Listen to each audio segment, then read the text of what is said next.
Pieds sur Terre, le magazine sur l'environnement, présenté par Jean-François Strouf et Léa.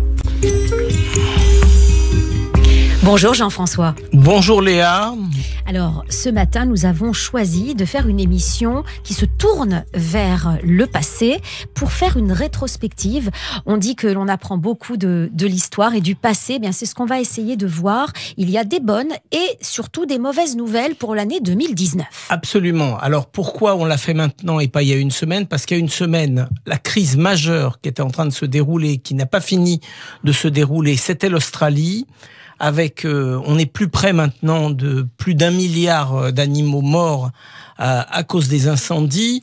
Donc c'était l'urgence de l'urgence. Maintenant, on va pas reparler de l'Australie chaque semaine.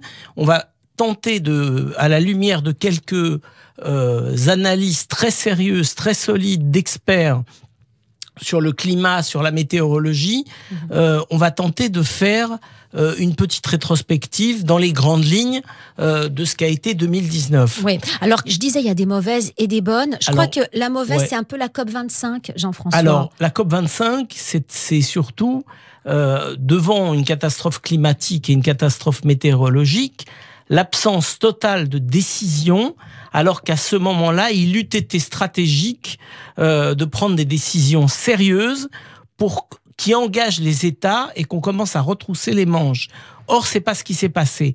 Mais les mauvaises nouvelles, c'est aussi de la part de plusieurs organismes tout à fait habilités à mesurer ça. Je vais prendre le rapport de l'Organisation météorologique mondiale, l'OMM. Ils disent que 2019 se place au 2e ou au 3e rang des années les plus chaudes jamais enregistrées depuis qu'on mesure ce paramètre. Et on a commencé à mesurer les paramètres des années depuis 1850. Donc on a un peu de recul et on sait donc que c'est vraiment vraisemblablement, au total, ça doit être la 3e année la plus chaude dans toute l'histoire depuis 1850. Un petit chiffre, Jean-François, et je te redonne la parole. Là, on a vécu la canicule au mois de juin. Te souviens-tu de cette canicule ? Eh bien, le record, c'était dans le Gard à 45 degrés. Absolument. Il y a eu plusieurs villages du Gard qui ont atteint un record, mais qui n'était pas un record de quelques dixièmes de degrés, un record de plusieurs degrés dans des communes où on n'avait jamais dépassé les 41 degrés. Et on s'attend. Donc on était à 4 degrés de plus. Ça permet de mesurer le gap qui a été franchi, qui est extrêmement dangereux.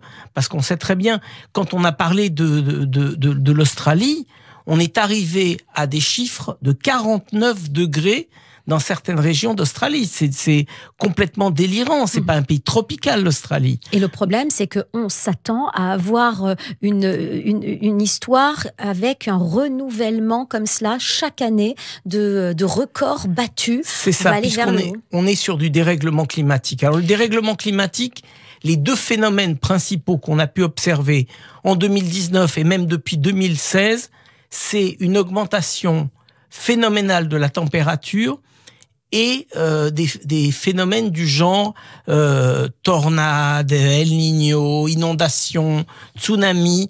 Donc ces deux phénomènes ensemble vont rendre la vie très difficile aux habitants.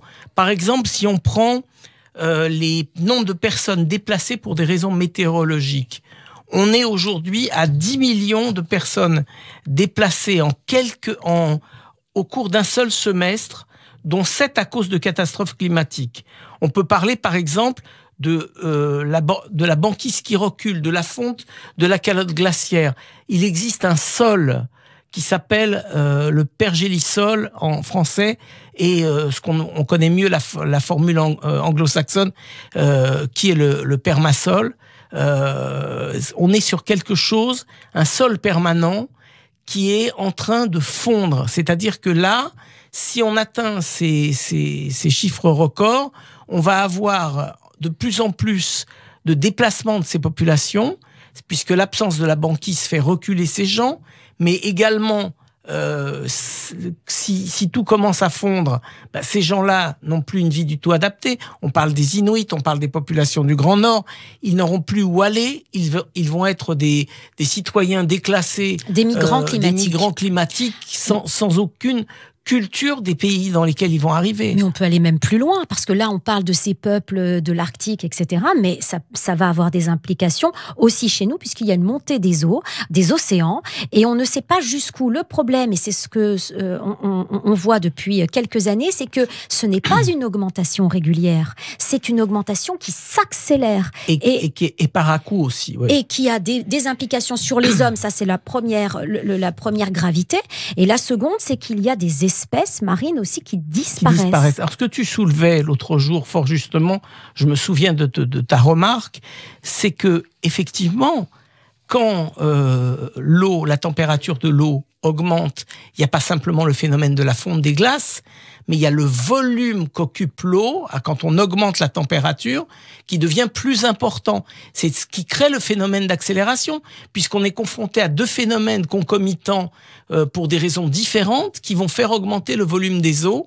Et si on fait une carte, évidemment pas de manière verbale à la radio, c'est un peu difficile, mais si on fait une carte de tous les lieux qui sont exposés, on s'aperçoit que de plus en plus de lieux sont potentiellement inondables.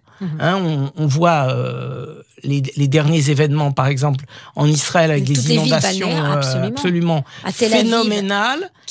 Une inondation qui a tué. Qui a tué 5 morts. Maintenant, sur le plan des incendies, il y a eu un phénomène incroyable qu'on a oublié, parce que chaque événement chasse l'autre. C'est des incendies en Sibérie l'été dernier, des incendies en Sibérie, dans cette région qui est censée être la plus froide, une des plus froides d'Europe.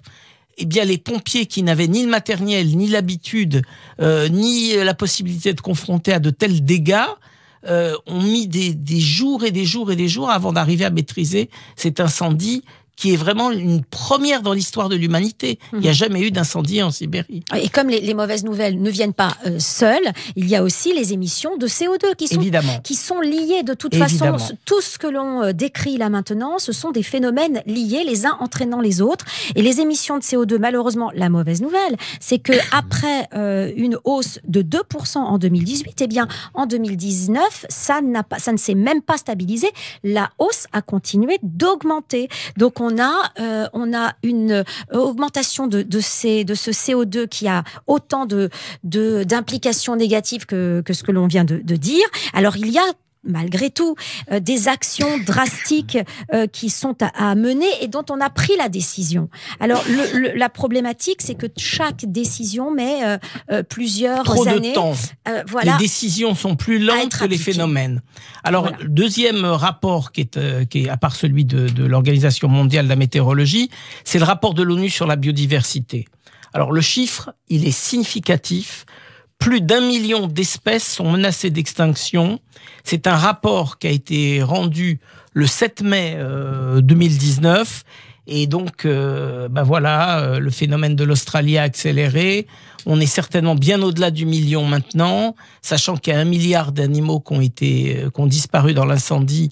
C'est quelquefois plusieurs centaines d'espèces en même temps, pratiquement simultanément. Alors, si tu veux bien, moi, je voudrais qu'on termine sur une note positive. On essaye. C'est une nouvelle année, il faut se donner la pêche. Il y a une très belle exposition de l'Université de Tel Aviv. On ne peut pas la voir, elle est à Tel Aviv. Mais c'est Sauver la planète à l'Université de Tel Aviv. C'est l'exposition collective Planète qui présente des œuvres d'artistes israéliens et internationaux de premier plan, des recherches scientifiques pour montrer comment on peut sauver la planète. Donc, on va se tourner vers Tel Aviv en priant avec toutes nos forces que cette exposition Sauver la planète va donner des idées aux dirigeants qui sont en mesure de bouger et de s'inspirer de ces artistes et aussi de ces experts. Alors, il y a une expo qui s'appelle La pierre qui pleure. C'est une réflexion permanente à agir et à réfléchir. commissaire de l'exposition, c'est Sefi Endler. Sefi Endler, on le connaît bien, il a été comme journaliste en poste à Paris, donc c'est pour ça que c'est intéressant de dire Sefi Endler, bravo. On fait de la pub pour les copains. Kol hakavod.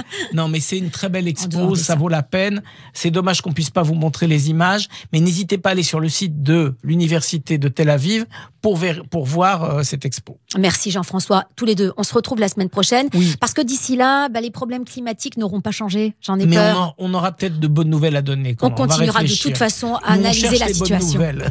Allez, à la semaine prochaine. Bye bye. Les Pieds sur Terre, le magazine sur l'environnement, présenté par Jean-François Strouf et Léa.